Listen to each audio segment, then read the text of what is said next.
देवी का पहला रूप। स्टोरी टाइटल शापित यज्ञ। देवी शैलपुत्री का प्रकोप।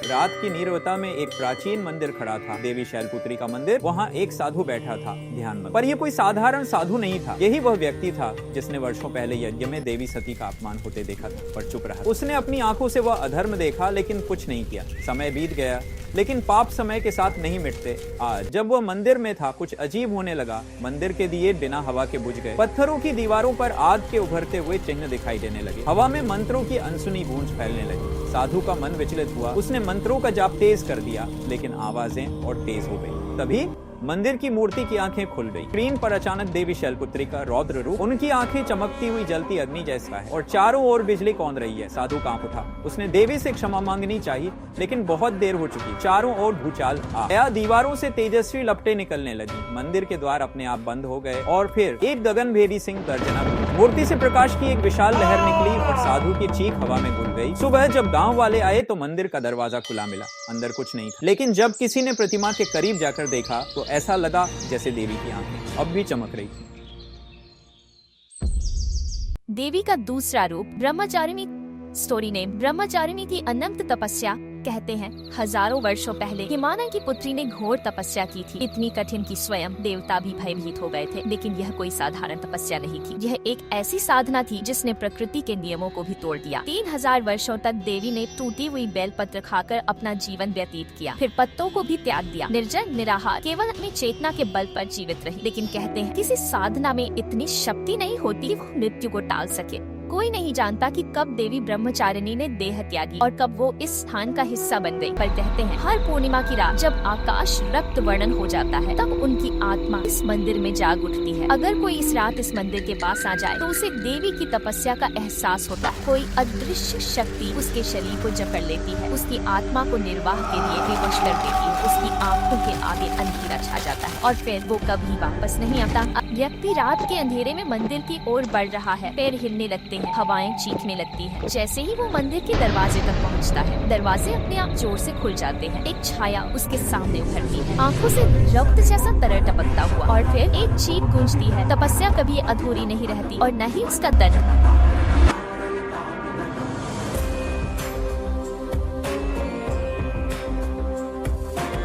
देवी का तीसरा रूप चंद्र घंटा। दूर किसी वीरान मंदिर से घंटियों की धीमी आवाज आ रही थी, मानो किसी ने उन्हें छू लिया हो, लेकिन वहाँ कोई नहीं था। मंदिर के द्वारों पर रक्त के धब्बे थे और हवा में घुली थी एक अजीब सी दुर्गंध, जैसे कोई भयावह शक्ति जाग रही हो। ये वही स्थान था जहाँ सदियों पहले देवी चंद्रघंटा ने अपने घंटे की भयानक गर्जना से महिषासुर को चेतावनी दी थी। उसकी एक ही गर्जना से पूरी धरती कांप उठी थी और पाताल तक उसकी गूंज फैल गई थी। महिषासुर जो अजीब माना जाता था, उसकी रूह तक कांप उठी थी। उस रात वही घंटे की आवाज फिर से सुनाई दी। कुछ पुरानी किताबों में लिखा था कि हर 100 साल बाद जब अमावस्या की रात और नवरात्रि का पहला दिन एक साथ पड़ते हैं, तब वह शक्ति फिर से जागती है और जो कोई भी इस प्राचीन मंदिर के द्वार को छूता है वो जीवित नहीं रहता। गांव के एक युवक ने इसे एक अफवाह समझकर मंदिर में प्रवेश किया। जैसे ही उसने मंदिर का घंटा छुआ, पूरी धरती हिल उठी। मंदिर के अंदर अंधकार छा गया और वहाँ की मूर्तियाँ अपनी जगह से हिलने लगी। युवक ने भागने की कोशिश की, लेकिन उसके पीछे भारी पच्चाप की गूंज थी। उसने मुड़कर देखा, मंदिर के अंदर से एक विशाल सिंह की परछाई उभर रही थी और उसके पीछे एक सुनहरी आभा से घिरी देवी चंद्रघंटा खड़ी थी। उनके माथे पर चंद्रमा चमक रहा था और उनकी तीसरी आंख से एक रक्त रंजित ज्योति फूट रही थी और उनकी घंटी की भयंकर ध्वनि से युवक के कान सुन्न हो गए। सुबह गांव वालों ने मंदिर का दरवाजा खुला देखा।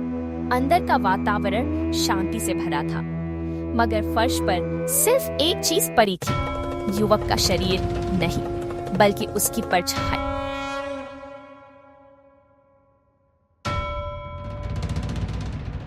देवी का चौथा रूप देवी कुष्मांडा। चारों ओर गहरा अंधकार था, समय के प्रारंभ से भी पहले का, जब कुछ भी नहीं था, ना पृथ्वी ना आकाश, सिर्फ शून्य। और फिर एक मंद हंसी गूंज उठी। यही हंसी थी जिससे ब्रह्मांड उत्पन्न हुआ। यही हंसी थी देवी कुष्मांडा की। उनकी शक्तियों से सृष्टि की रचना हुई, लेकिन सृजन के पीछे एक छिपा हुआ अंधेरा भी था जिसे कभी कोई देख न सका। कहा जाता है कि नवरात्र के चौथे दिन देवी कुष्मांडा जागृत होती है, लेकिन यदि कोई अज्ञानतावश उन्हें बिना शुद्ध हृदय के पुकारे तो वह अंधेरे की शक्ति को मुक्त कर देती है। उस रात एक तांत्रिक ने उनकी साधना करने की ठानी, लेकिन उसकी आत्मा शुद्ध नहीं थी। जैसे ही उसने मंत्रोच्चारण शुरू किया, गुफा में हवा भारी हो गई। दीवारों पर देवी की मूर्तियां धीरे धीरे बदलने लगी। उनकी आंखें शैसी लाल हो गई। तांत्रिक ने अपनी आंखें खोली और तभी गुफा की छत पर कुछ हिलता दिखाई दिया। तभी एक काली भयानक आकृति उल्टी लटकी हुई दिखती है। उसकी लंबी भुजाएं नीचे की ओर खींचती हुई। अगले ही क्षण एक खतरनाक झपटता और तांत्रिक की चीख गुफा में गूंज उठी, लेकिन यह आवाज अधूरी थी। जब धुआं छटा तब वहाँ कुछ नहीं था, न तांत्रिक न उसकी तंत्र साधना, बस दीवारों पर छिटका हुआ गाढ़ा लाल और एक मंद हंसी जो धीरे धीरे फीकी पड़ती चली गई। कहा जाता है जो देवी कुष्मांडा की साधना अधूरे हृदय से करता है वो सृष्टि से ही मिट जाता है। देवी का 5वां रूप स्कंद माता। गहरा अंधेरा, सघन जंगलों से घिरी एक प्राचीन गुफा।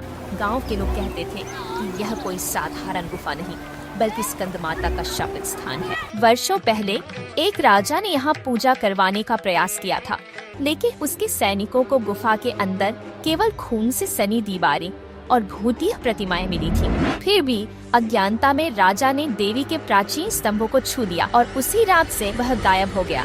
अब कई सालों बाद एक इतिहासकार अर्जुन इस गुफा की सच्चाई जानने के लिए वहां पहुंचा।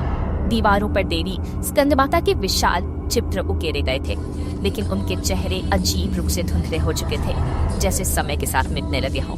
अर्जुन ने जब एक पुरानी मूर्ति को छुआ तो गुफा की दीवारें गूंजने लगी। उस द्वारों को देखा, लेकिन वहाँ कुछ अजीब था। स्कंद माता की मूर्ति पहले से अलग थी और उनका चेहरा धीरे धीरे अर्जुन की ओर मुड़ने लगा। तभी एक जोरदार चीख से पूरा माहौल थर्रा उठा। अर्जुन के चारों ओर कई हाथ उभर आए, काने और सर झुके, जैसे कोई मृतात्माएं उसे पकड़ने आ रही हों। उसने भागने की कोशिश की, लेकिन अचानक कैमरे में रिकॉर्ड हुई वीडियो में कुछ ऐसा दिखा कि उसकी आत्मा कांप उठी। एक आकृति, लेकिन उसकी आंखों से खून टपक रहा था और उसकी कई भुजाएं धीरे धीरे उसकी ओर बढ़ रही थी। अर्जुन चीखते हुए पीछे हटा, लेकिन तभी स्क्रीन पर अचानक देवी स्कंद माता का विकराल चेहरा उभरता है। उनकी लाल चमकती आंखें सीधे दर्शकों की ओर घूर रही हैं। देवी का 6वां रूप माँ कात्यायनी। कहते हैं माँ कात्यायनी का आशीर्वाद केवल उन्हीं को मिलता है जो पवित्र हृदय से उनकी आराधना करते हैं, लेकिन जो उनके नियमों का उल्लंघन करते हैं वे उनके क्रोध का शिकार बन जाते हैं। यह कहानी उसी श्राप की है जिसे आज भी कोई नहीं भूल पाया। सैकड़ों साल पहले इस हवेली में एक राजकुमारी रहा करती थी। उसने माँ कात्यायनी की कठोर तपस्या तो की, लेकिन मन में कपट और लोभ भरा था। वह वरदान नहीं, कोई शक्ति चाहती थी और यही उसकी सबसे बड़ी भूल। उसने माँ से वरदान मांगा अमृत का, लेकिन माँ कात्यायनी ने उसे श्राप दे दिया। वह अमर तो हो गई, लेकिन एक भयानक आत्मा बनकर न जीवित न मृत। कहते हैं जब भी कोई लड़की इस हवेली में प्रवेश करती है, राजकुमारी उसे अपने साथ ले जाती है ताकि माँ कात्यायनी उसे मुक्त कर सके, लेकिन अब तक कोई नहीं लौटा। अभी भी हवेली में कोई हलचल नहीं, लेकिन फिर रात को जब हवाएं सन्नाटे में गूंजती हैं, तो कहा जाता है वह अब भी अपने अगले शिकार की प्रतीक्षा कर रही है। क्या तुम अगला कदम उठाने की हिम्मत रखते हो? देवी का 7वां रूप कलरैत्री।